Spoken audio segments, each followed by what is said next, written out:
நமக்கு இருக்கக்கூடிய இந்த 18 சித்தர்கள் குடுத்துட்டு போனா தான் எண் கணிதம். அவங்க எண்கள பத்தி நெறைய அவங்களோட ஓலைச்சுவடி மூலமாவும், அவங்களோட எழுத்துக்கள் மூலமாவும் நெறைய நமக்கான பதிவுகள் வச்சுட்டு தான் போயிருக்காங்க.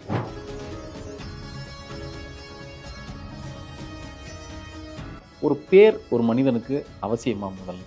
பேரே இல்லாம எல்லாரும் வாழ்ந்துட்டு போயிரலாம் இல்லையா? இல்ல 1, 2, 3 நமக்கு ஏதாவது நம்பர் வச்சுட்டு போயிரலாம். அப்புறம் எதுக்கு பேருன்னு ஒரு அடையாளம் குடுக்கணும் அப்டின்னா,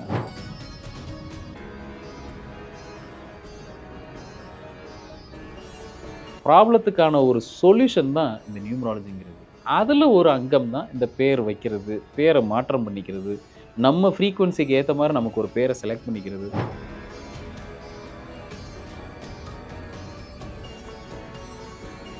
நம்ம பிறந்த தேதின்னு ஒண்ணு இருக்கும். அதுவும் இந்த பெயரோட தேதி, எண்களும் எப்படி வேலை செய்யும்? இந்த பிறந்த தேதிக்கு ஏற்ற மாரி நட்பு எண்ல நம்மளோட பேர் இருந்துருச்சு அப்டின்னாலே, நம்ம லைஃப் ரொம்ப சேஃபான ஒரு போட்ல பிரயாணம் பண்ணுதுன்னு நம்ம புரிஞ்சுக்கணும்.